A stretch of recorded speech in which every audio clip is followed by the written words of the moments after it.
Dinesh sir, आज के इस योगाहार उत्सव में उपस्थित सभी महान भावों का मैं हृदय से अभिनंदन करता हूं।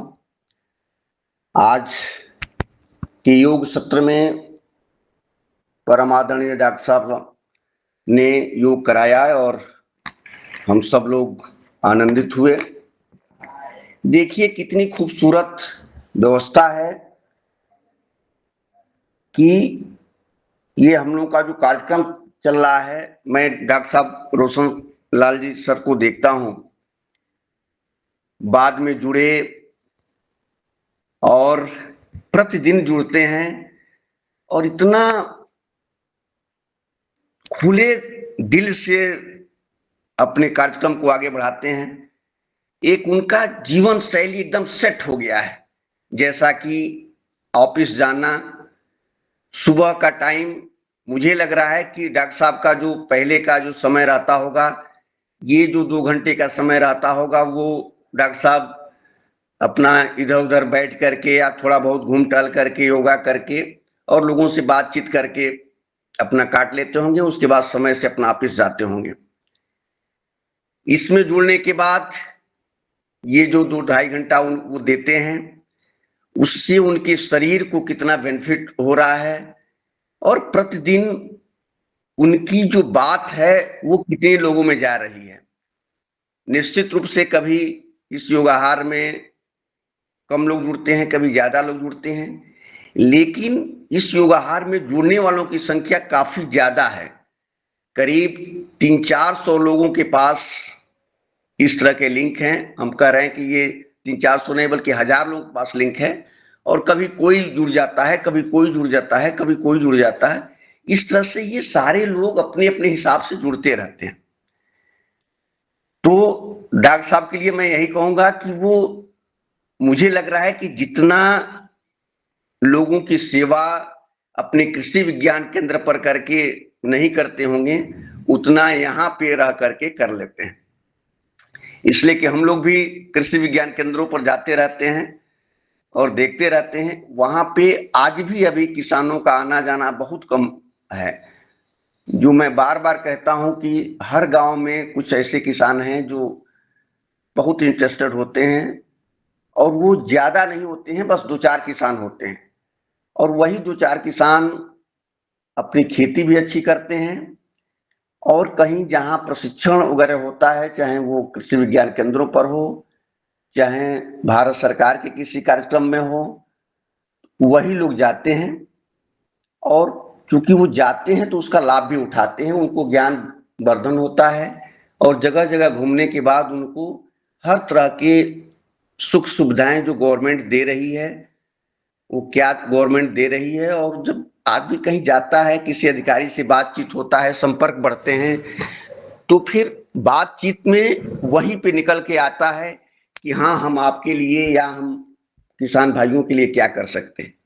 आप कहीं जाएंगे नहीं, घर बैठे रहेंगे, किसी से संपर्क नहीं करेंगे, तो आज के डेट में निश्चित मानिए कि कोई ऐसा परियोजना नहीं है, ऐसा कोई बेनिफिट नहीं है जो आपके घर पे आकर के और दी जाए। बस वही चीजें हैं जो गवर्नमेंट देती हैं और गांव के जो सरपंच हैं या जो विभागीय लोग हैं, जो आवश्यक है वो मिल जाएगा। इसके अलावा आपको कुछ नहीं मिलेगा, उसके लिए आपको जाना पड़ेगा। जैसे आप लोगों ने देखा होगा कि रघुवंशी जी इतना कार्यक्रम करते हैं जगह जगह, और उनका एक मानना है कि वो जितना भी वो लोग काम करते हैं, उनकी संस्था जो है जो काम करती है, उसमें से ज्यादा परसेंटेज अनुदानित है और वो गवर्नमेंट देती है और वो लेकर के उसका उपयोग करते हैं। इस कार्यक्रम में जितने लोग भी जुड़े हैं, सारे लोग विद्वान हैं और हम लोग जो चर्चाएं करते हैं, काफी दिनों से चर्चा कर रहे हैं और मुझे लग रहा है, अब तो मैं शुरुआत में कुछ कहता था, कुछ बताता था, लेकिन अब तो मुझे लग रहा है कि इसमें बहुत लोग ऐसे हैं जो काफी विद्वान हम उनसे हम लोग सीखते हैं, और ज्यादातर मैं सीखने की कोशिश करता हूं। जैसा कि आज चर्चा है कि हम कैसे अपने खेती बाड़ी को, देखिए आज मैं सिंपल सा चर्चा करूंगा कि और कुछ अनुभव की बात अपनी बताऊंगा कि कैसे कैसे काम हो रहे हैं आजकल। तो सबसे पहले यह है कि हम अपने खेती को कैसे करें, कैसे उसमें अपने उपज को बढ़ावें और लागत को कम करें। और खास तौर से जैविक प्राकृतिक खेती करते हुए, क्योंकि हम लोग जैविक प्राकृतिक खेती की बात करते हैं। और मैं आपको बताऊं कि जितना ही हम लोग जैविक प्राकृतिक खेती की बात करते हैं और इसका असर जब समाज में जाता है तो जैविक खाद के प्रति लोग बढ़ते हैं। और मैं आपको बता दूं आज कि जो इसका बेनिफिट है वो आज भी अभी जो रासायनिक कंपनियां हैं, बड़ी बड़ी कंपनियां हैं, वही उठा रही हैं। क्योंकि मैं इसके पहले भी कई कंपनियों में काम कर चुका हूं जो केमिकल की कंपनियां थी, और आज भी हमारे मित्र जो है वो सब लोग करीब करीब उसी कंपनियों में हैं जो लोग मार्केटिंग का काम करते हैं। बैठकें होती हैं, बातचीत होता रहता है। उनका टोटल खर्चे का काम, और वो जहां पे हैं, जैसे बिहार में जो यहाँ का अधिकारी है वो यहीं पे किसी शुगर फैक्ट्री से बात कर लिया, जो यूपी के हैं यूपी में कहीं शुगर फैक्ट्री में। अब हर जगह जैसे कि आप देखेंगे कि ये जो बायो फर्टिलाइजर का काम था पहले बहुत कम लोगों को संज्ञान में था, लेकिन ज्यों ही जब किसानों को इसके बारे में जानकारी हुई और वो लोग इसके तरफ आकृष्ट हुए कि हम इसका प्रयोग करें, तो ये तुरंत जो बड़ी बड़ी कंपनियां थी, जैसे आप शुगर कंपनियों को देखें, चीनी मिलों को देखें, तो वो वहां पे पहले क्या होता था कि किसान अपने गन्ने को लेकर के जाता था मिल में और अपना गन्ना वहीं गिराता था और वहीं से फ्रेशमड लोड करता था और वो किसान को फ्री में मिल जाता था और लोड करके ला करके अपने खेतों में किनारे गिरा देता था। धीरे धीरे कंपनियों को ये ज्ञान हुआ कि नहीं, इससे हम पैसा कमा सकते हैं। तो आज के डेट में अगर किसी को जरूरत है तो वो पैसे से मिलता है, और नहीं तो वो एक जगह इकट्ठा करते हैं। और वही काम जो आज संतोष सर बता रहे हैं, मल्टीप्लिकेशन वाला काम, वही काम कल्चर ला करके उसमें हर तरह के कल्चरों को डाल करके और उसको एक सिस्टम से, हमने तो कई जगह देखा है। और जब हम टाटा में थे तो एक हम लोग का प्रोजेक्ट था जो भूसुधा वगैरह लॉन्च हुआ, वो कैसे लॉन्च हुआ उसका पूरा डाटा हम ही लोग देखते थे। और क्योंकि हम रिसर्च एंड डेवलपमेंट में काम करते थे तो वो वहां जा करके हम लोगों ने देखा था कि किस तरह से वो लोग बना रहे हैं और किस तरह से वो काम करके हम लोगों को दे रहे हैं। और वही चीज टाटा की बोरी में पैक हो गई, बना रहा है बजाज की शुगर कंपनी, और वहां पे बोरी में पैक हो गई, फिर किसानों को मिल गया। जो वो कम लागत में तैयार किए वही जो है लागत आकर के किसान अपने को, वहां पे उनका खर्च हुआ 50 रुपये बोरी, यहां पे उनको मिला 650-700 रुपये बोरी। अब देखिए कितना का अंतर है। अगर हम ये जानकारी कर लें कि वो कैसे कैसे उसको बढ़ा करके हम भी कर सकते हैं तो फिर हमारा काफी पैसा बच जाएगा। और खास तौर से जो बड़े किसान हैं, जैसे हमारे आदरणीय वर्मा सर हैं, ऐसे जो 100 एकड़ 150 एकड़ के किसान हैं, या अगर नहीं भी हैं तो अपने 5-7 एकड़ अपने पास है, फिर अगल बगल के लोग, ये सारे लोग मिल करके भी कुछ इस तरह के काम कर सकते हैं जैसा कि इस समय संतोष सर ने शुरू किया है। तो सबसे पहले तो मैं ये बताऊंगा कि संतोष सर का जो कार्य है वो कितना महत्वपूर्ण है। वो चूंकि निश्चित रूप से उसी सब्जेक्ट से पीएचडी होल्डर हैं और काफी उनका अनुभव है ये सूक्ष्म जीवों के बारे में, और उसी से पढ़ाई किए हुए हैं और उसी में वो काम कर रहे हैं।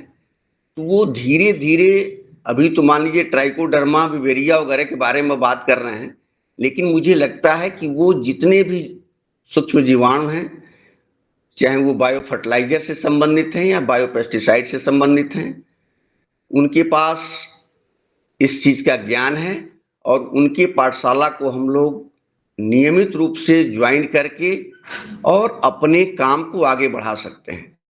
ये मैं नहीं कहता कि सब लोग जो है उस लैब को अपना लेंगे, उस लैब को से काम करना शुरू कर देंगे और फिर उसको बेचेंगे। अगर हम कह रहे हैं कि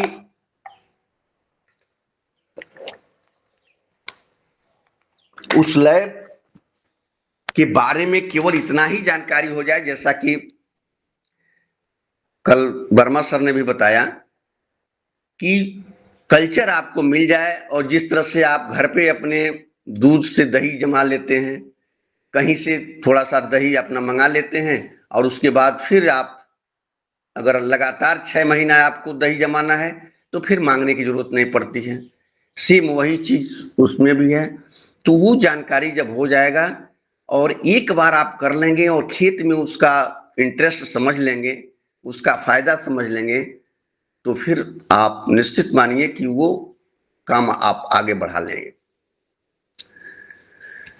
तो यही हमारे कहने का मतलब बस इतना ही था, जो मैं थोड़ा बहुत उदाहरण दिया कि जो मार्केट में बायो फर्टिलाइजर उपलब्ध है वो किस तरह का बायो फर्टिलाइजर उपलब्ध है। जैसा कि मैं बताया कि ज्यादातर इस समय जो फ्रेशमड शुगर फैक्ट्रियों का फ्रेशमड होता है उसी में सूक्ष्म जीवाणुओं को प्रवेश करा करके छाये में उनको रख करके और उनको कुछ दिन वहीं पे उसका जो प्रक्रिया है उसको करा करके फिर उसको छान करके मशीनें लगी हुई हैं और फिर उस बोरे में पैक होकर के आपके पास चला आता है, फिर आप उसको यूज करते हैं। लेकिन आपको महंगा पड़ता है। फिर आप चाहे वो केमिकल खेती करें या जैविक खेती करें, अगर आप उसको खरीद करके ही डालेंगे, अब आप सोच सकते हैं कि एक बोरी में आपको जैविक खाद अगर आप डालते हैं तो उससे कितना न्यूट्रिशन प्राप्त होगा फसल को, और पैसा आपका कितना चला गया, 600-700, इस हिसाब से आपके प्रति बोरी में 50 किलो की बोरी में चला गया। जबकि उसमें नाइट्रोजन, फास्फोरस, पोटास जो भी जब तत्व की आप गणना करेंगे तो बहुत कम मात्रा में उपलब्ध है। तो इसलिए जो सबसे बड़ी बात है कि हम अपने घर पे कैसे बना करके इसका उपयोग कर सकते हैं, तो उस बारे में हमको ज्यादा से ज्यादा ध्यान देना है। मेरे कहने का मतलब इतना ही था कि आप, अब ये कोई पूछे कि हम इसको खरीद सकते हैं, तो हाँ आप खरीद सकते हैं और कंपनियां बेच भी रही हैं, खरीद करके भी आप काम कर सकते हैं।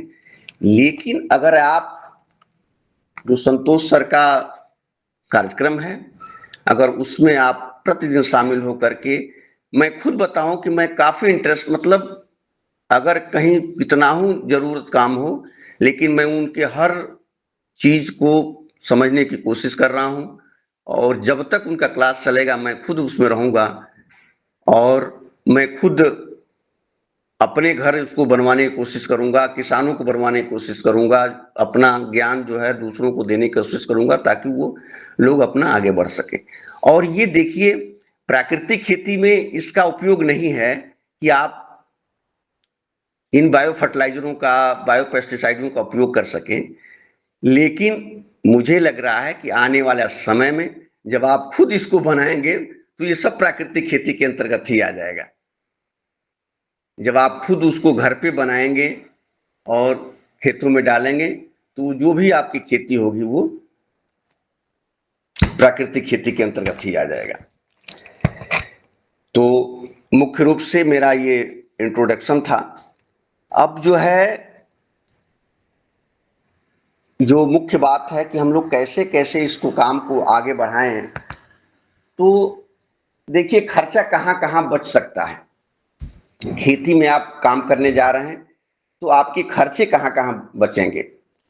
तो सबसे पहले आपको ये देखना है कि बहुत से ऐसे लोग हैं जो अपना खेती में जो जुताई वगैरह है वो दूसरे के ट्रैक्टर से कराते हैं, उनको पैसे देने पड़ते हैं। कुछ लोगों का अपना है, जिनका अपना है उनका केवल डीजल का खर्च होता है, लेकिन फिर भी उनकी चूंकि अपनी गाड़ी है तो उनका मेंटेनेंस वगैरह उनको भी वहन करना पड़ता है। तो आप देखें कि हम अपने खेत में कम से कम जुताई में हमारा कितना काम चल जाता है। अनावश्यक जुताई करने की कोई जरूरत नहीं, फसल के हिसाब से जुताई करावें और उस हिसाब से अपने काम को आगे बढ़ाना। जैसे कि जितनी भी आजकल देख रहे हैं कि सब्जियां लग रही हैं, जो जिनकी जड़ें जमीन में जाती हैं, तो पहले क्या होता था कि समतल जमीन में ही उसकी बुआई कर दी जाती थी और फिर जितना पैदावार होना चाहिए था उतना नहीं हो रहा है। लेकिन आज की डेट में जो तकनीकी है वो मीड़ पर करने की है, और मीड़ पर करके आप जितनी भी जमीन के अंदर, चाहे वो आलू है, गाजर है, मूली है, चाहे जो भी इस तरह की फसलें हैं, वो जब आप लगाएंगे तो निश्चित मानिए कि आपका पैदावार बढ़ेगा और उसमें पानी की भी जरूरत कम होगी। कहीं कोई विशेष रूप से अगर कोई खतरा आता है, जैसे कि तेज बारिश हो गया, तो ऐसे कंडीशन में भी वो आपका बचाव कर लिया जाता है। तो इस तरह की जितनी भी फसलें हैं ज्यादातर मेड़ों पर अब लगाना शुरू हो गया है और लोग लगा भी रहे हैं, और जो लोग नहीं लगा रहे हैं वो भी कोशिश करके देखें, आपको बेनिफिट मिलेगा। तो सबसे पहले खेत से संबंधित है, मैंने बता दिया कि खेत की जुताई जितना से कम से हो सके, जितना में आपका काम चल जाए तो उतना कर लें, उससे कुछ पैसे बचा लें। अब दूसरी बात आती है कि हम इसमें पोषक तत्वों का प्रबंध कैसे करें। तो उसके लिए फिर आपके दिमाग में जाएगा कि हम क्या क्या करें कि इसमें हमको कम से कम खाद डालना पड़े और हमारा प्रबंधन जो है, पोषक तत्व जो है वो कम से कम उपयोग करने में ही काम चल जाए। अब उसके लिए आपको देखना पड़ेगा कि आपकी मिट्टी है कैसे, तो आप मिट्टी की जांच कराएंगे। तो सबसे पहले काम है कि मिट्टी की जांच कराना। मैं देखता हूं कि चर्चाएं हम लोग करते हैं, लेकिन जब फील्ड में जाते हैं और वही जब चर्चा करते हैं कि अच्छा इस गांव में कौन कौन से लोग ऐसे हैं जो कुछ नियमित रूप से कराते हैं, तो पता चलता है कि ऐसा अभी कोई नहीं है कि जो नियमित रूप से 2-3 साल में एक बार अपने खेतों का जांच कराता है, मिट्टी की जांच कराता हूं। बहुत से गांव, देखिए भारत में गांवों की कमी नहीं है, और इसमें जो अच्छे किसान हैं वो तो कर ले रहे हैं, और अच्छे किसानों की संख्या आप आज भी आप सब लोग अपने क्षेत्रों में उस तरह के हैं, गिना जा सकता है कि कौन ऐसे किसान हैं जो इतने एक्टिव हैं और वो कायदे से काम कर रहे हैं। जो लोग एक्टिव हैं उनका रिजल्ट भी मिल रहा है, वो बड़े खुश हैं और खेती से उनको कोई शिकायत नहीं है। जो लोग इस तरह के काम नहीं कर रहे हैं उनको खेती से बड़ी शिकायत है, खेती छोड़ रहे हैं, उनको प्रॉब्लम है खेती करने में।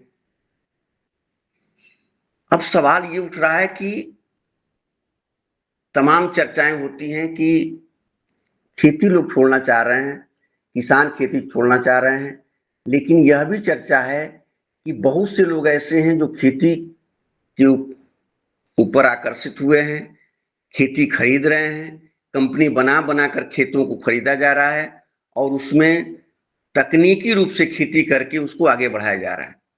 अब देखिए यही दो बातें आ गई, कुछ बहुत पढ़े लिखे लड़के खेती में आ रहे हैं और जिनका पहले से व्यवसाय था वो खेती को छोड़ना शुरू कर दिए हैं। अगर छोटी मोटी नौकरी भी लग गई तो वो खेती छोड़ करके फिर अपने नौकरी में लग गए, अपने व्यवसाय में लग गए और खेती को छोड़ दिए। कुछ लोग खेती को अपना भी रहे हैं। कहने का मतलब कि ये आपके इंटरेस्ट के ऊपर है। अगर आपका इंटरेस्ट है खेती में, आप मिट्टी से जुड़े हुए हैं, तो निश्चित मानिए चाहे आप जितना भी आपके पास समय की कमी है, फिर भी आप उसको मैनेज करके खेती को कर लेंगे। तो सबसे पहले तो आपका इंटरेस्ट होना चाहिए कि हम खेती में रहें। और जैसा कि इसमें जो लोग हैं उनकी तो मैं बात करूंगा ही नहीं कि वो सारे लोग वेल क्वालिफाइड और सारा व्यवस्था सब कुछ जानते हैं, लेकिन हम लोगों का यही दायित्व है कि प्रतिदिन जितने लोगों से बातचीत हो उनसे हम लोग बातचीत करके और इस काम को आगे बढ़ाने। तो अब उसमें हम ज्यादा अंदर तक नहीं जाएंगे कि आप मिट्टी की जांच करा लिए। मिट्टी की जांच कैसे कैसे लेना है, हमको लग रहा है कि किसी को कोई दिक्कत नहीं, सब लोग जानते हैं। अभी जितने भी हमारे इसमें महानुभाव हैं सबको पता भी है कि जो पोषक तत्व हमको चाहिए वो कितने होते हैं, किस तरह के होते हैं, उनसे क्या क्या बेनिफिट है। और खास तौर से हमारे जैविक और प्राकृतिक खेती के लिए तो सबसे बड़ा वरदान ये है कि ये सारी चीजों को गौड़ कर देता है। हमको केमिकल खेती जब हम करते हैं तो उसमें बहुत अध्ययन करने की जरूरत होती है कि स्पेशली नाइट्रोजन के लिए हमको कौन कौन सी खाद देनी है, स्पेशली कोई कीट लग गया तो उसके लिए किस कॉम्बिनेशन का इंसेक्टिसाइड का यूज करना है, कोई बीमारी लग गया तो उसके लिए किस तरह का फंजीसाइड का प्रयोग करना है। और आप सब लोग जानते हैं कि कितनी तरह की तकनीकें, कितने तरह के टेक्निकल, कितने नामों से फंजीसाइड और पेस्टिसाइड ये सारी चीजें उसमें उपलब्ध है मार्केट में। लेकिन जैविक खेती प्राकृतिक खेती में बहुत सीमित है और उसी से हमारा काम चल जाता है। और जैसा कि इसमें चर्चाएं होती हैं कि जैसा कि कल हमारे आदरणीय पवन सर बता रहे थे कि एक चिटकी में करीब 2.5 से 3 करोड़ जीवाणु होते हैं और वो सारे जीवाणु कोई जरूरी नहीं कि एक ही दो तरह के होते हैं, तरह तरह के जीवाणु होते हैं और सब जो है लाभप्रद होते हैं। मुझे एक बार हरिद्वार में एक जो वहाँ की यूनिवर्सिटी है हरिद्वार में, वहाँ पे माइक्रोबायोलॉजी के देश भर के सारे साइंटिस्ट इकट्ठा हुए थे और 2 दिन का सेमिनार था उसमें। और दोनों दिन चूंकि मैं वहाँ से पदार्था से और डॉक्टर शुक्ला सर आते थे तो दोनों लोग हम लोग क्योंकि फाइनेंशियल व्यवस्था पतंजलि का था तो हम लोग रहते थे। मैंने देखा कि 2 दिन में कम से कम पूरे देश से 100 साइंटिस्ट, बड़े बड़े साइंटिस्ट आए थे और उसमें सब लोगों का एक एक प्रोडक्ट पर, एक एक जीवाणुओं पर पूरी पढ़ाई थी, पूरी उनका रिसर्च था, उनका पूरा थीसिस था और उस पर वो काम कर रहे थे। अब आप सोच सकते हैं कि चाहे वो बायो फर्टिलाइजर में हो, चाहे बायो पेस्टिसाइड में हो, उनकी खोज जो है बहुत ज्यादा से ज्यादा गया था। और वो जब अपनी चर्चाएं करते थे तो जैसा कि हम लोग ट्राइकोडर्मा की बात करते हैं तो उसमें कुछ लोगों का ट्राइकोडर्मा से भी बहुत अच्छा रिजल्ट बताने की कोशिश वहां हो रही थी कि ये फंगस जो है ट्राइकोडर्मा से भी अच्छा काम करता है। लेकिन अंत में बात यहीं पर आ गई कि जांचें बहुत हैं, आविष्कार बहुत हो चुका है, लेकिन फील्ड पर काम जो है बहुत सीमित है। जो बायोफंजिसाइड्स के जीवाणु हैं वो भी बहुत सीमित मार्केट में हैं, बायोपेस्टिसाइड के भी बहुत सीमित हैं और उसी से हम लोग काम कर रहे हैं। तो ये तकनीकी हैं, कुछ गवर्नमेंट के अपने नॉर्म्स हैं, लेकिन जो हम काम करते हैं उसमें सबका जो है समावेश हो जाता है। तो हमने मृदा नमूना ले लिया, उसकी जांच करा करके उससे देख लिया कि किस तरह से हमारे मिट्टी में कमी है और जो कमी है उसी के हिसाब से हम अपना काम को आगे बढ़ाएं, जो भी चीजें हैं उसको आगे बढ़ाएं। तो मृदा नमूना लेना है और वो सब चीजें जो है सब लोग आप जानते हैं, तो उसमें मुझे कुछ बताने की जरूरत है नहीं। उसके बाद एक चीज मैं बार बार कहता हूं कि आप जरूर देख लें कि आपका खेत जो है बिल्कुल समतल हो, और समतल खेत का बहुत बड़ा महत्व होता है। पानी चूंकि बराबर लगता है और कम पानी में ही आपका काम चल जाता है। और अगर थोड़ा सा भी कहीं खेत ऊंचा खाल है या समतल नहीं है, तो जहां पे पानी आपका नहीं जा पाता है, तो वहां पे पानी को भरने के लिए हम पूरे और खेत में पानी लगाते हैं, जिससे जहां पानी ज्यादा लगता है वो वहां की फसलें हमारे नुकसान हो जाता है, और जहां पे नहीं जाता है वहां पे जल्दी पानी सूख जाता है। तो ये खेत का एक बहुत बड़ा मानक है कि आप समतल करें। और खास तौर से जो पहाड़ी क्षेत्र हैं वहां तो उस तरह की व्यवस्था है पानी देने की, लेकिन जहां पे फ्लड इरिगेशन है, जहां जैसे मैं पंजाब वगैरह की बात करूं, तो वहां पे लोग खेत को बहुत समतल करते हैं, और अगर नहीं भी समतल है तो उनके जुताई करने के बाद या बुआई करने के बाद अपने हिसाब से वो नालियां और मेड़े जो हैं बना बना करके छोटे छोटे टुकड़े में कर देते हैं, ताकि सिंचाई करने में उनको कोई दिक्कत नहीं है। तो इस तरह से आपने कर लिया।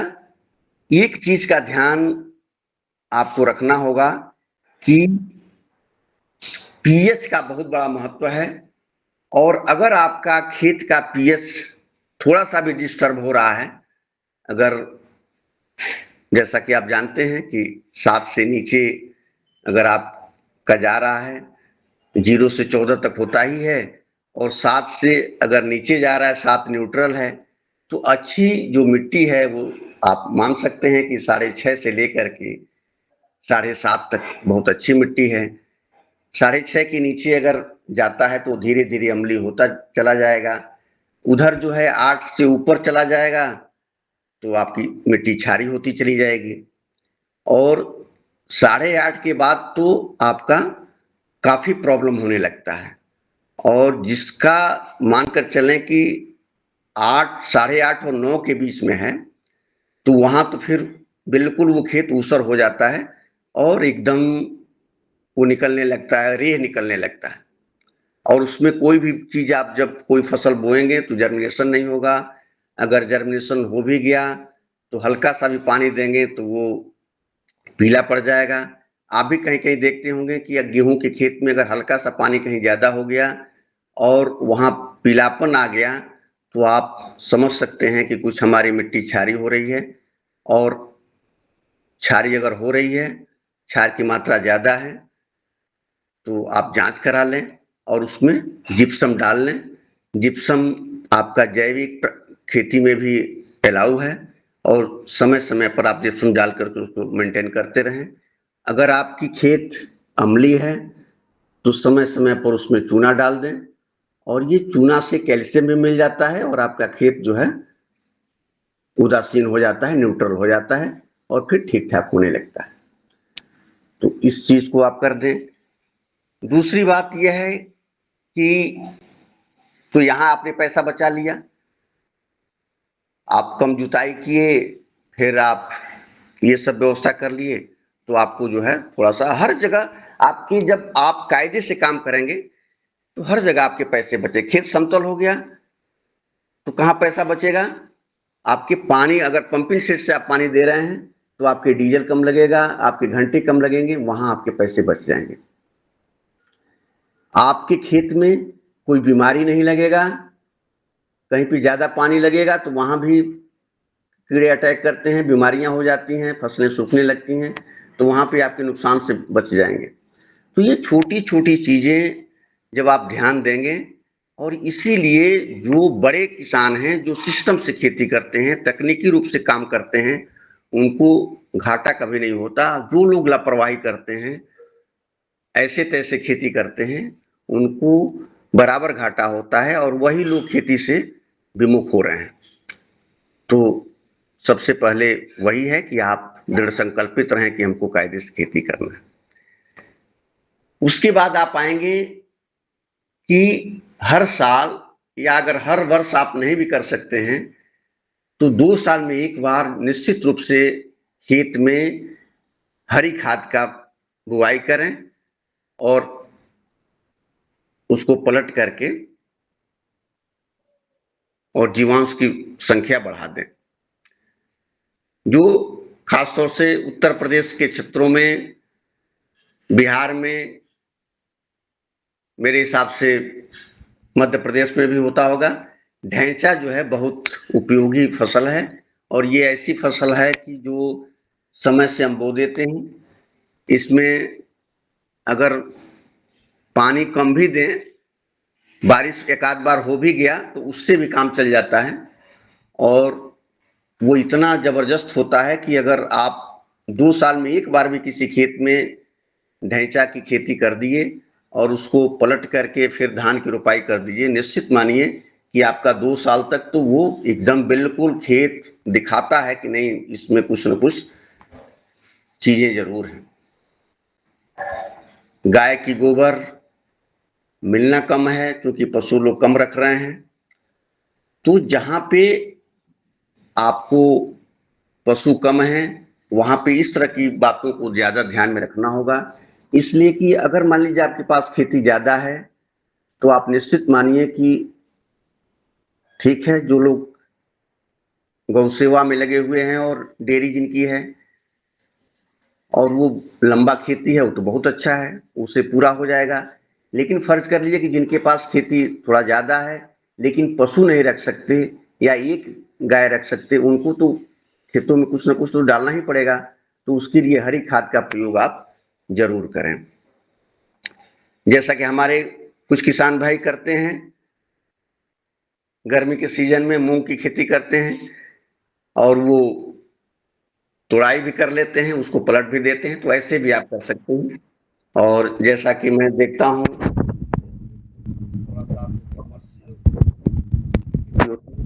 निश्चित रूप से पैदावार तो ज्यादा मिलता है लेकिन वो सारे काम मशीनों से होते हैं, तो और फिर उसको सुखा लिया जाता है खेत में ही सुखा करके, और जिस तरह से गेहूं की मड़ाई वगैरह करते हैं उस तरह से हो जाता है, तो वहां पे बहुत कम बेनिफिट मिलेगा आपको।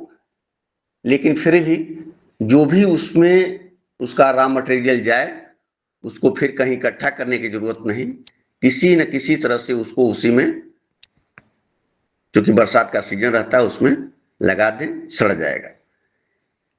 हमने देखा है कि ऐसी जगह जगह पर जहां पे लोग जो खेत का कूड़ा करकट जो आप समझते हैं उसको निकालने में साफ करके खेतों को हटाते हैं, और जो लोग उसको किसी न किसी तरह से उसी में दाब करके खेत में बुआई कर दिए, रोपाई कर दिए, वो धीरे धीरे सड़ करके एकदम उसमें बाद में पता ही नहीं चला और वो खेत आपका हरा भरा हो गया।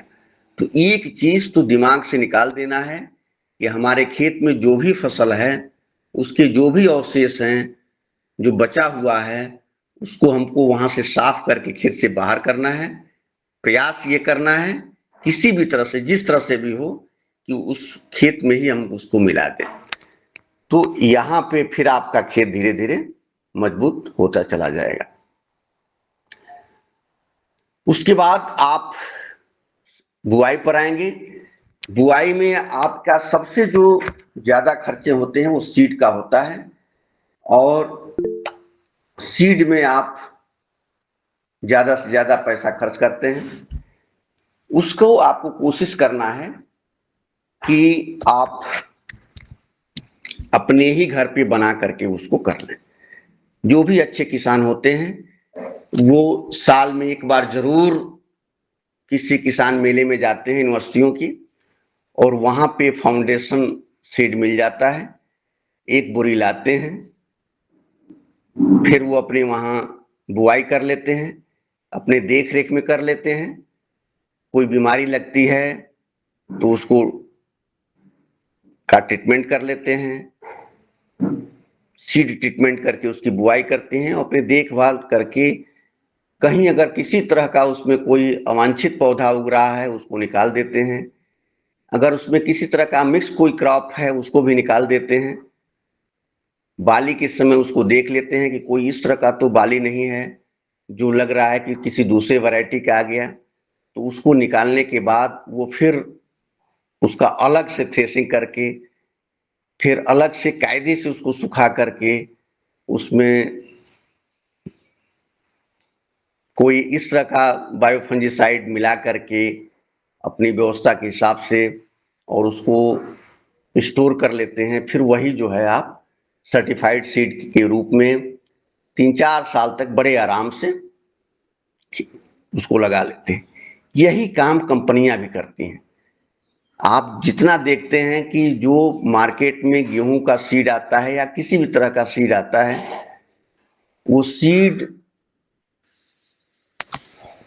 जो आता है और आप जाते हैं बड़े आराम से, बड़े विश्वास के साथ उसको खरीद करके ला करके अपने खेत में बो लेते हैं।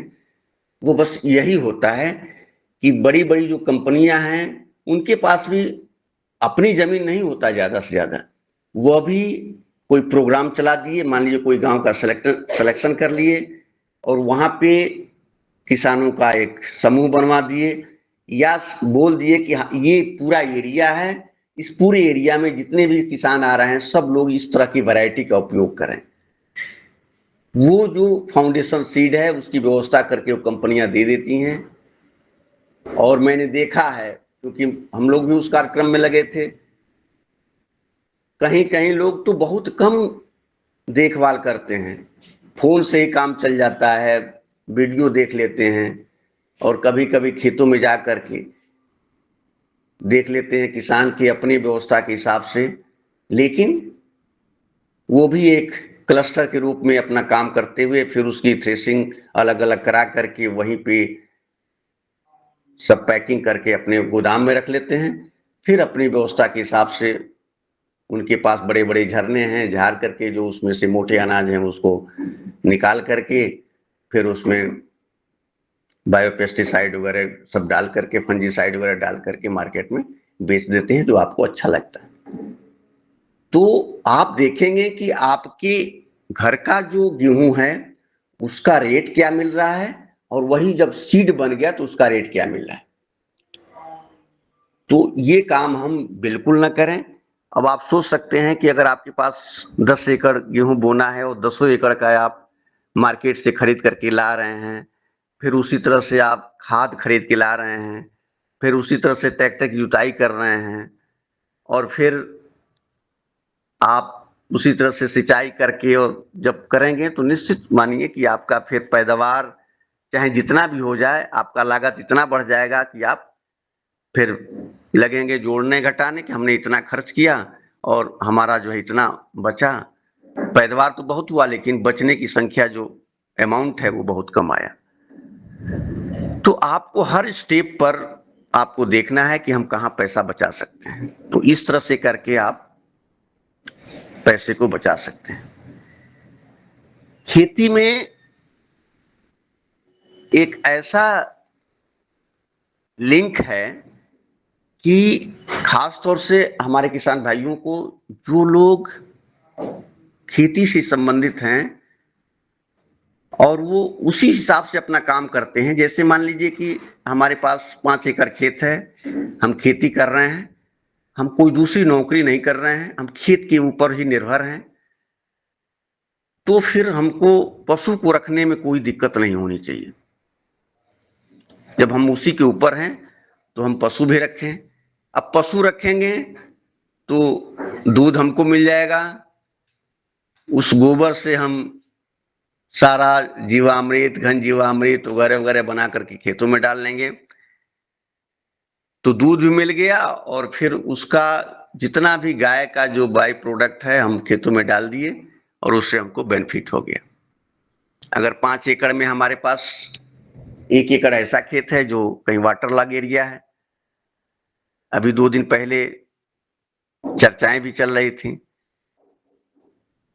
कि 1 एकड़ में अगर नॉर्मल खेती लोग कर रहे हो तो 20-25 हजार रुपये पर फसल के हिसाब से बेनिफिट हो रहा है। पूरे साल में 50 हजार नहीं हो पाता है। लेकिन अगर 1 एकड़ का आपका पोखरा है, तालाब आपने बनवा दिया, जैसा कि जहां भी हम लोगों ने जो चर्चा देखा था वहां भी उनके फॉर्म पर गए थे, थोड़ा सा दाना बिगा गया तो कितना मछलियां आ गई। मैं खुद, मेरे वहां भी 1 एकड़ का प्लॉट था, जब मैं पढ़ रहा था उस समय वो पूरा वाटर लॉग रहता था। उसको मैं अपने नाम से, जब मैं एमएससी कर रहा था उस समय की बात है, थोड़ा सा मैं फिशरीज के बारे में पढ़ा कि नहीं इसमें अनुदान मिलता है, और घर आया और छुट्टियों में सब मिल करके फाइल बनवा करके और बैंकों से लोन ले करके और उसको फर्स्ट क्लास का पोखरा बनवा दिया। और आज के डेट में मुझे लगता है कि मेरी जो 3-4 एकड़ की और फसल है उससे जितना मिलता है उससे उसी के आसपास केवल उस पोखरे से मिल जाता है।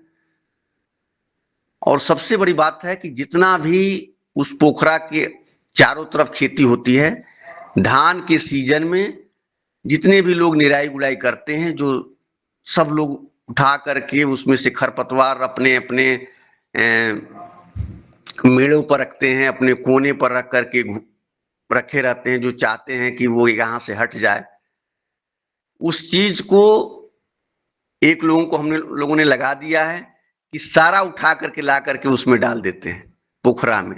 माने जितना भी रॉ मटेरियल है, विवाह शादी में पहले होता था कि शादी विवाह हो रहा है उसमें काफी कुछ बच गया तो कहीं अगर कोई पशु को दे दिया गया तो पता चला कि किसी ने चावल ज्यादा खिला दिया तो वो पशु का तबीयत खराब हो गया। अब कहीं कुछ नहीं होता है, अब अगर जितना भी बच गया वो सब उठाया उस पोखरे में डाल दिया, सब मछलियां खा गई। और घर का जो भी कूड़ा कचरा है इस तरह का जो खाने पीने से संबंधित, बहुत लोग ऐसे मैं देखता हूं अपने जहां मेरा पोखरा है, वो कुछ लोग ऐसे हैं जहां जो पशु नहीं रखे हैं और उनके वहां ये खाने पीने की सामानें बचती हैं, वो सीधे ले जा करके उस पोखरे में डाल देते हैं, क्योंकि वो देखते हैं कि ये लोग खुद जो है इस तरह की चीज की वो करते हैं। तो देखिए, एक तो गंदगी खत्म हो गया अगल बगल फेंकने से, और दूसरा जिसको जहां जरूरत है वो मिल गया।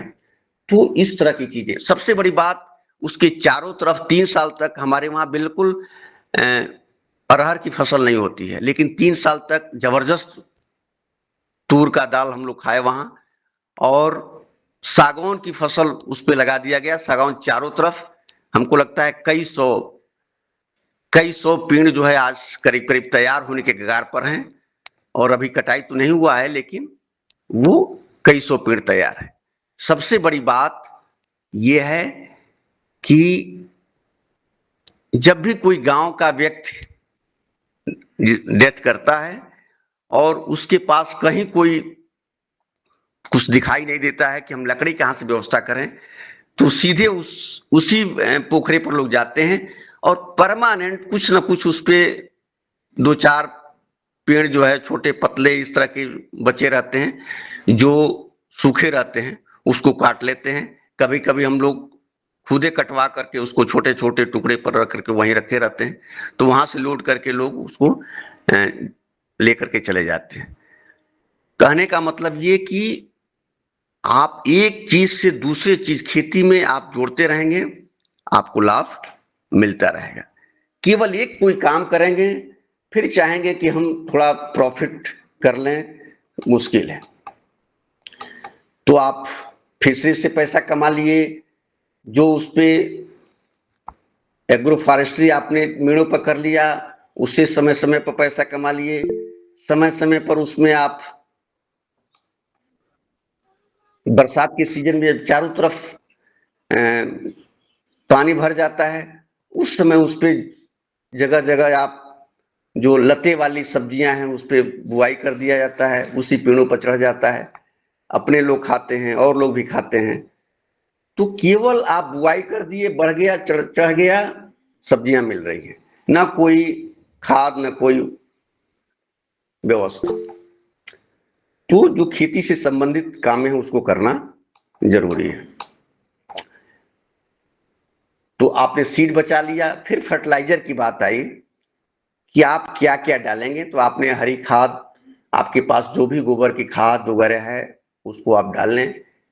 मैं शुरू में ही बताया था कि किस तरह से कंपनियां जैविक खाद बना करके आपको बेचती हैं मार्केट में, उसी तरह से आप भी अपने गोबर की खाद को केवल इकट्ठा मत करिए, उसको बारिश में भीजने मत दीजिए। और उसको बारिश की पानी से, मैं देखता हूं काफी लोग ऐसी जगह पर अपना गोबर रखते हैं जहां गांव का पानी जाता है और उससे टकराता है, और फिर वो टकरा करके फिर आगे निकल जाता है। तो जब टकराया तो उसमें से जितना भी न्यूट्रिशन है सब बह रहा है। फिर जब गर्मी पड़ा तो सूख रहा है, और फिर वही चीज ले आकर के, कभी कभी कुछ किसान तो ऐसे होते हैं जो एकदम बिल्कुल उठाए और ले जाकर के गर्मी के सीजन में और अपने अपने खेतों में डाल दिए, और फिर वहीं छींट दिए, और 10 दिन तक वैसे पड़ा रहा। पूरा उसकी ब्रॉडकास्टिंग भी कर दिए, वैसे पड़ा है, खूब तेज 40-45 डिग्री सेल्सियस पर अपना है। उसके बाद फिर जुताई हो गया, बारिश कभी आया तो, और फिर वो धान की रोपाई करते हैं। ये सब चीजें पर विशेष ध्यान देना है कि आप जो भी आपके पास खाद है उसमें इसी तरह की जीवाणु, जो कल्चर की बात डॉक्टर चौहान सर करते हैं, उस कल्चर की व्यवस्था करिए, चाहे जहां से भी व्यवस्था कर लें।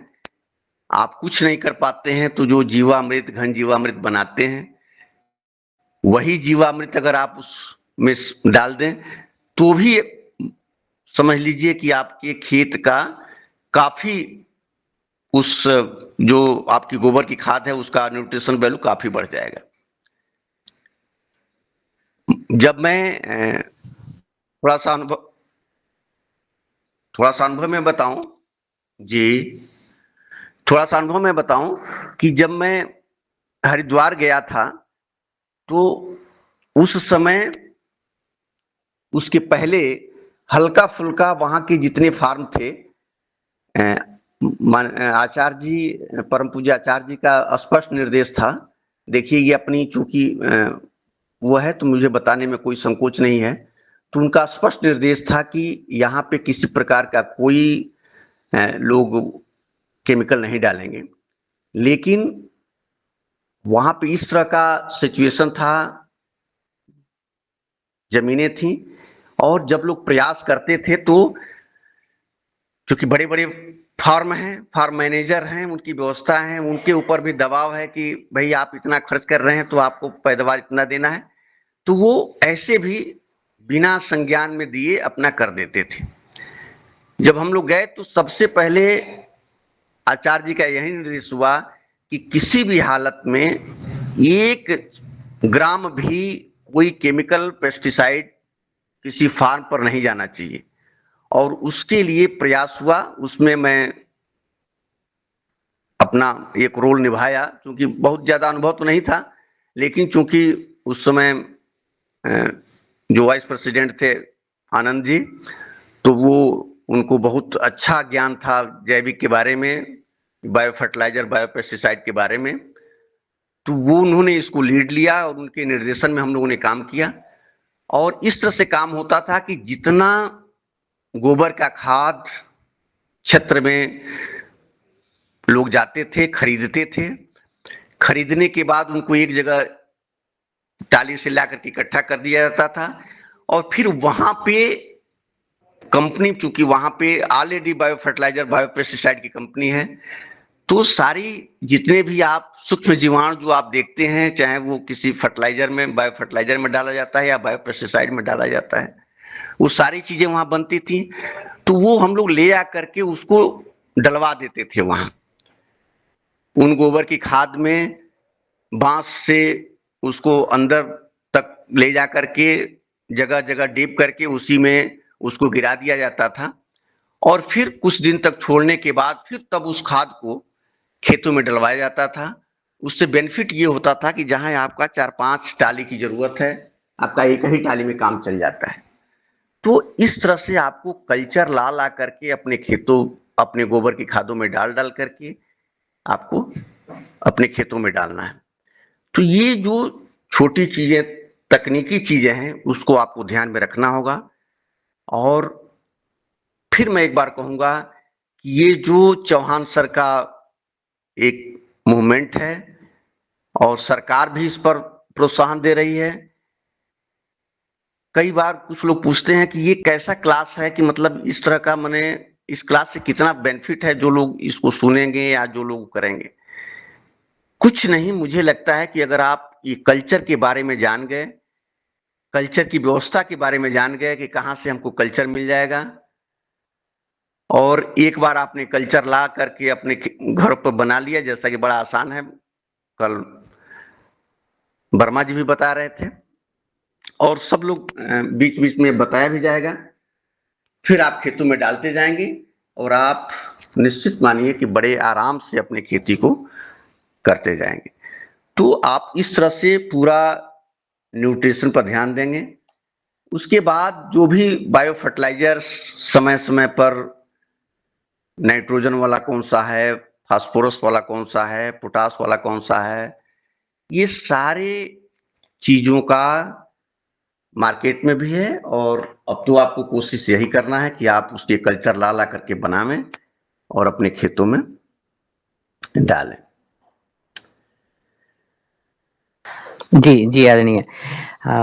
आप की जो आज की अनुभवों के आधार पर जो वार्ता जो आपने देखा है अपने जीवन पर्यंत में खेती किसानी में, और किस तरह से हम कृषि लागतों को कम कर सकते हैं, खेती की लागतों को कम कर सकते हैं, उसमें जो जैव रसायन हैं, जैव फर्टिलाइजर्स हैं, बायो फर्टिलाइजर्स हैं, उनकी भूमिका कैसे रहने वाली है, ये बात सामने आई है। और ये बात भी निश्चित हो रही है कि वर्षों बाद जबकि हमने अपनी खेती की सेहत को बिगाड़ दिया है, तो तब चिंता और मनन हमारी जैविक खेती और प्राकृतिक खेती की के लिए पुनः होने लगी, क्योंकि जो खेती हम करते आए थे, वास्तव में उसी की तरफ लौटना है।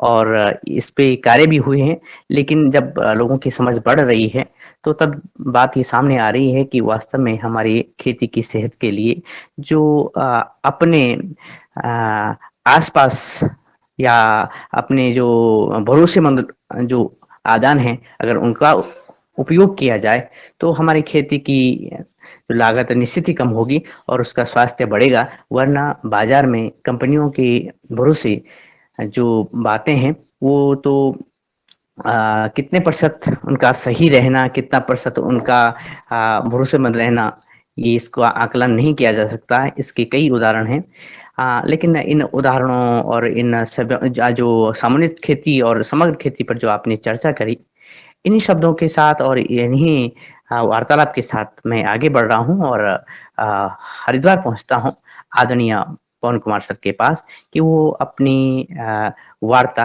और अपनी जो टिप्पणी है, इस वार्ता में सम्मिलित कीजिएगा। जी। जी, धन्यवाद दिनेश जी। और आज के मुख्य वक्ता हमारे भुवनेश्वर राय जी का बहुत अभिनंदन। बहुत अच्छी तरह से आपने विषय को फिर से एक नए तरीके से अपने अपने अनुभव के आधार पर समेटने का प्रयास किया है। और मैं इस योगाहार मंच के माध्यम से जो हमारी चर्चाएं इतने साल से चलती आ रही हैं, 3 साल से, उसमें सभी का ध्यान पुनः आकृष्ट करना चाहता हूँ कि पहली बात तो ये थी जो दिनेश ने अंत में कही कि विश्वास हमें किसके ऊपर है। कल भी इस विषय पर हमने बात की थी कि विश्वास किसके ऊपर है, कैसे विश्वास करें। तो इस मंच पर इस चीज को ध्यान में रखते हुए इस मंच पर हमने कई सारे विकल्पों को यहाँ पर चिंतन किया है, चर्चा की है, अनुभव का आदान प्रदान हुआ है, और उसमें से जो कुछ विकल्प जो आए हैं मैं एक एक करके आपके सामने फिर से रखने का प्रयास करता हूँ, जो कि हमारी खेती को, विशेषकर मिट्टी को और मिट्टी के साथ जुड़े हुए जो उसका संसार है उसके साथ समर्पित है। पहला है कि हमने पहले शुरुआत की थी अपने जीवामृत, घन जीवामृत, इस तरह की जो चीजें हैं जिसको हम स्वयं बना सकते हैं, दशपर्णी है, ऐसे चीजों की जो कि किसान स्वयं बना सकता है। धीरे धीरे हमें इसके बारे में जब चर्चा हुई, कुछ लोगों ने उपयोग किया, कुछ ने नहीं किया, कुछ के अनुभव अलग अलग तरीके रहे, किसी ने कहा कि मेहनत ज्यादा लगेगी, और कई सारी चीजें उस पर रही। उसके बाद हमने व्याख्यान सुना CVR टेक्निक का, डॉक्टर सी वेंकट चल्ला रेड्डी जो कि पद्मश्री भी हैं, उन्होंने अपनी तकनीक का जो कि विख्यात हुई और उसके लिए उनको पद्मश्री भी मिला, उनकी भी हमने बातें सुनी, उसके ऊपर भी हमने चर्चा की। उसका अभी हमारे पास प्रमाण नहीं है कि कितने लोगों ने उपयोग किया, क्या उसका फायदा हुआ, क्या उसको एक बार उपयोग किया, क्या उसको बार बार उपयोग कर रहे हैं कि नहीं कर रहे हैं, उसके बारे में भी अभी प्रमाणिकता के साथ हम नहीं कह सकते हैं। इसी तरह से फिर हमने विनय कुमार वर्मा जी को सुना, जिन्होंने कि कीट प्रबंधन के ऊपर बहुत ही पुरजोर तरीके से कई बार अपने अनुभव बताए, कई बार उन्होंने अपने साथियों को भी यहाँ पर मंच में लाए, और उनके साथ हमारी फिर योगाहार कार्यक्रम की 3री वर्षगांठ में भी चर्चा भी हुई थी, उन्होंने प्रस्तुतिकरण भी दिया था। तो धीरे धीरे उनके भी बताए गए तरीके और उस पर भी हम धीरे धीरे बातचीत करते हुए कहीं कहीं पर उपयोग करने लग गए हैं, लेकिन कितना लोग कर पा रहे हैं इसके बारे में भी हमारे पास प्रमाणिकता नहीं है। इसी प्रकार से अब जब हम चौथी विधि जो है, जो कि आज हम फार्म लैब के माध्यम से स्वयं अपने आप को करने की बातचीत कर रहे हैं और धीरे धीरे इस चीज के ऊपर बातचीत कर रहे हैं, तो ये भी एक तरीका है। तो इतने सारे बास्केट है, मतलब एक ठेले की सब्जी है, उसमें सब तरह की चीजें रखी हैं, सब्जी भी रखी है, ये भी है, फल भी है और भी चीजें हैं। तो जो भी किसान उसको लेना चाहे, मुझे लगता है कि मेन्यू तो परोस दिया गया है, लेकिन उसमें से विश्वास किस चीज पर होगा, ये प्रमाणिकता के साथ आज हम नहीं कह पा रहे हैं, सिवाय कि उन लोगों ने जो कि अपने अनुभव के फोटो खींच रहे हैं, अपने वीडियो बना रहे हैं या अपनी बात इस मंच पर कर रहे हैं, और कितने और लोग उससे ज्यादा प्रभावित होंगे और कौन सी तकनीक सबसे ज्यादा उपयोगी रहेगी अपनी मिट्टी को बचाने के लिए, अपने कीट पतंगों से बचने के लिए, और भी पानी को बचाने के लिए। पानी के ऊपर भी हमारे बहुत सारे साथियों ने आकर के, पद्मश्री ने भी आकर के अपने अनुभव बताए हैं। तो ऐसा कर हमारी जो मेरा मानना है, मेरा जो विचार है वो ये है कि हम अपना ये नहीं सोचे कि हम पैसा कितना कमाएंगे या कितना हमें घटाएंगे, हम ये सोचें कि हमें मिट्टी और पानी इसको बचाना है या नहीं बचाना है। अगर बचाना है तो आपके पास विकल्प है, आप विकल्पों पर काम करें और अपने अनुभव शेयर करें। अगर इसमें नहीं कर सकते हैं तो फिर उसका जो भी चीज बताई जा रही है उसका फायदा नहीं है। तो कहने का मतलब यह है, जो विश्वास वाली बात है वो तभी होगी जब आप स्वयं करेंगे, हम सब स्वयं करेंगे और उसका अनुभव लेंगे, और जब हम चीजों को रिपीट करने लग जाएंगे तभी विश्वास होगा कि ये वाकई ये जो तकनीक है ये कारगर तकनीक है और इससे हमें इसका फायदा हो रहा है। तो एक विश्वास वाली बात तो रिपीट होने से ही सामने आएगी, ऐसा मेरा मानना है। तो ऐसा जब हम प्रयोग करते हैं, अनुभव लेते हैं, अपनी बात करते हैं, तो हम सब इस अनुभव को जब हम साझा करते हैं, तो ऐसे ही योगा हर मंच में ये अनुभव को साझा करने के लिए और परिवर्तन को धीरे धीरे समझ बढ़ाते हुए, अपनी सोच बढ़ाते हुए परिवर्तन की तरफ हम लोग जाएं और इस चीज को शेयर करें, तब जाके हम स्पष्ट रूप से अपनी जो भी चीज मिली हुई है उसको हम कह पाएंगे। और मुझे लगता है कि इसको कभी हमें बैठ के इस विषय पर चर्चा करनी चाहिए कि कौन सी विधि नंबर 1 लग रही है, कौन सी विधि 2 लग रही है, इस तरह से उसकी रैंकिंग करें और कौन सी विधि को हमने अनुभव के आधार पर सबसे ज्यादा हमें उपयोगी लगता है और क्या बाकी विधियों में क्या समस्याएं हैं, इसके ऊपर भी हम कभी ना कभी जरूर बातचीत करें। तो इतना आज मेरे मन में विचार है, तो मैं इतना कह के अपनी वाणी को विराम देता हूँ। हैंड रेज्ड भी है, दिनेश जी आज संभालिए। जी निश्चित ही सर। और आपने जो कहा कि जो विश्वास की बात है, हमने बाजारों पर विश्वास करके देखा, कंपनियों पे विश्वास करके देखा, लेकिन अब बारी है अपने गाँवों पर, अपने अपनों पर, अपने उत्पादों पर और खुद पर विश्वास करने की बात। और मैं आगे जाता हूँ तो आदरणीय डॉक्टर रोशन लाल सर, जी आप बात रखिएगा। जी धन्यवाद। मुझे बहुत बढ़िया भुवनेश्वर राय जी, आदरणीय भुवनेश्वर राय जी ने जो बातें कही है, बहुत सुंदर वक्तव्य। और निश्चित रूप से हमें कई सारे, जैसा आदरणीय पवन सर ने कहा कि हमारे पास बास्केट है, उसमें से हमको चूज करना है कि हमें किन चीज़ों को उपयोग करना है, किन चीज़ों को नहीं करना है। आपकी चॉइस है और आपकी चॉइस के साथ आपको क्या अलाउ, की परिस्थितियां क्या अलाउ कर रही हैं, उसके हिसाब से आपको चॉइस करनी है। तो निश्चित रूप से खेती अच्छी होगी। मुझे एक चीज़ और कहनी थी, राय साहब ने थोड़ा सा शुरू में जो कहा था कि कृषि विज्ञान केंद्रों की बात की थी, तो निश्चित रूप से कई जगह हो सकता है आपका अनुभव हो सकता है वो हो, क्योंकि कई सारी चीज़ें, कई सारी परिस्थितियों में हो सकता है कहीं केंद्र ठीक मतलब आपको ना दिखे हों, पर निश्चित रूप से हम लोग अच्छा काम कर रहे हैं और हम प्रयास करते हैं कि अपना जितना समय है, मतलब जितना योगाहार में देता हूँ उससे 4 गुना मैं अपने केंद्र पे देता हूँ। मतलब मैं जितना देता हूँ, जो जितना संभव होता है उससे प्रयास करता हूँ कि अधिक से अधिक मैं अपने समय को अपनी नौकरी पे दूं।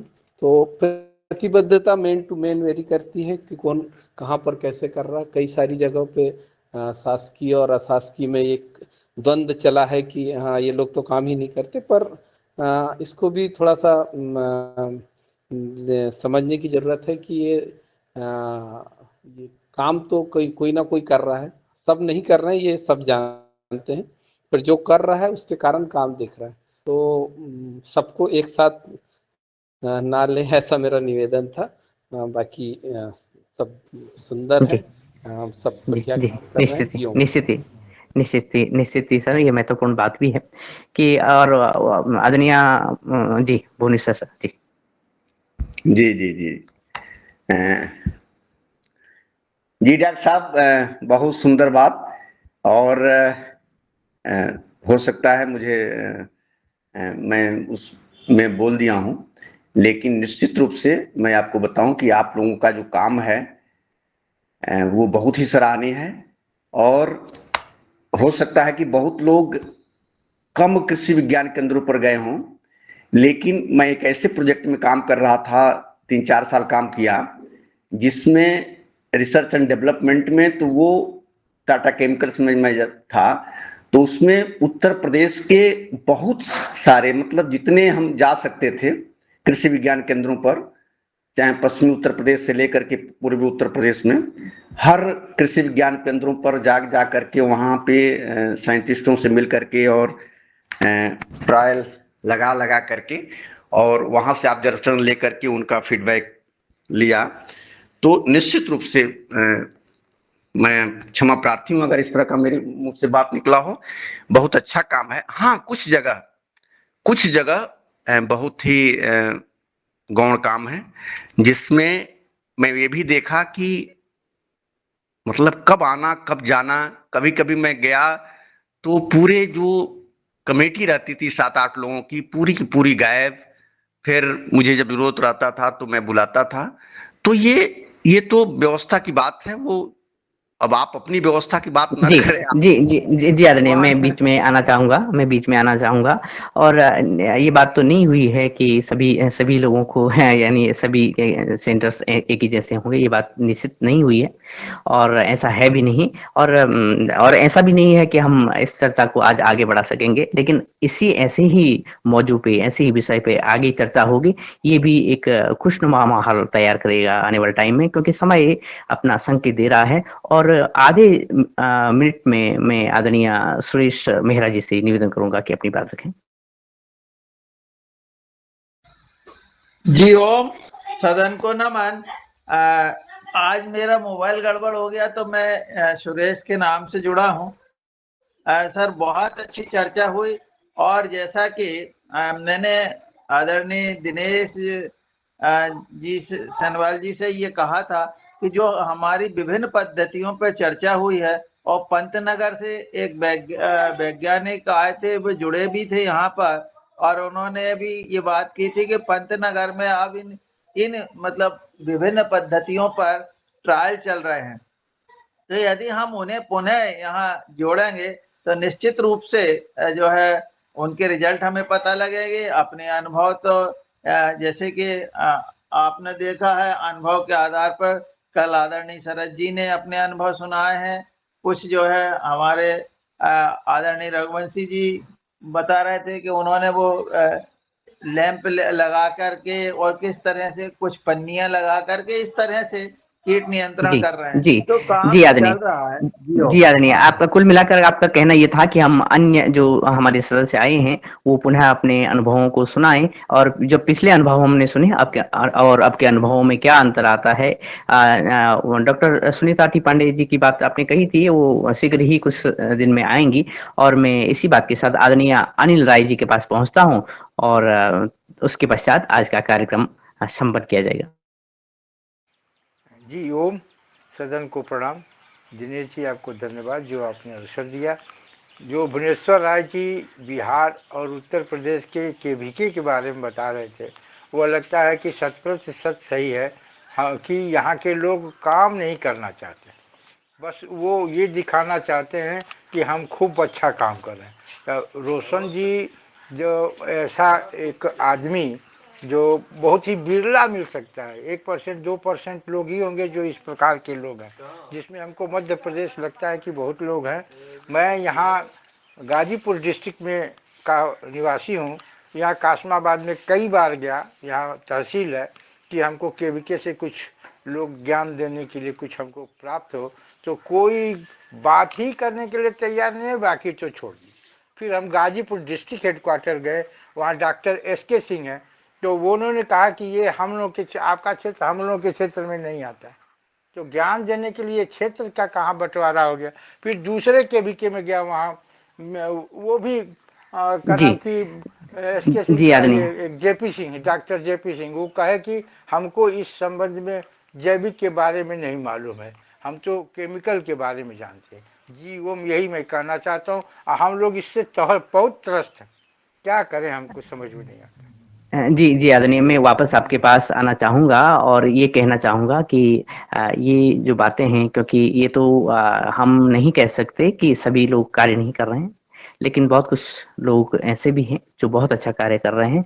हमको उनको देख करके, और मैं निवेदन करूंगा सदन से कि आने वाले समय में इस तरह की चर्चाएं कृषि विज्ञान केंद्रों के साथ और उन कृषि विज्ञान केंद्रों के साथ भी की जाए जो बेहतर कार्य कर रहे हैं, ताकि अन्य कृषि विज्ञान केंद्रों को भी प्रेरणा मिले और हमारे किसानों को भी प्रेरणा मिले। मैं इसी बात के साथ मैं आदरणीय मुन्नीलाल सर के पास आना चाहूंगा और आपकी टिप्पणी के साथ आज के कार्यक्रम को संपन्न करने की भी आगे चाहूंगा। धन्यवाद आदरणीय दिनेश जी, और आज के हमारे योगाचार्य डॉक्टर RL रावत जी, और आज के हमारे मुख्य वक्ता चीफ गेस्ट के रूप में आदरणीय भुवनेश्वर जी, जिन्होंने जो शुरू से इस युवा कार्यक्रम को किसानों का मार्गदर्शन कर रहे हैं, और डॉक्टर रावत सर जी जो लगातार अपने पुरुषार्थ के साथ, इस भावना के साथ जन कल्याण कैसे हो और एक शासकीय सेवक के नाते नहीं, एक समाज सेवक के नाते कार्य कर रहे हैं, उनके पुरुषार्थ को हम नमन करते हैं, प्रणाम करते हैं। और व्यवहार में जो आज चर्चा संवाद हो रहा है, वह भी चूंकि एक यथार्थ सत्य है, इस पर निश्चित चर्चा होना चाहिए ताकि इसमें जो भी सुधार हो सके, क्योंकि सुधार तभी आता है जब कोई विषय पर चर्चा की जाती है। आज हमारा समय लगभग अपनी सीमा पार कर चुका है, तो मैं सदन से चाहूँगा कि आगे और अपन विषय इस पर चर्चा करेंगे। आज के इस कार्यक्रम में उपस्थित सभी महानुभावों का हम आभार ज्ञापित करते हैं और कल सुबह 5:30 बजे मिलते हैं। तब तक के लिए हम विदा कर लेते हैं। सबको प्रणाम। ओम। सबको सभी को सादर प्रणाम। ओम। जी ओम सर, धन्यवाद, प्रणाम। सभी को ओम प्रणाम। ओम ओम ओम प्रणाम।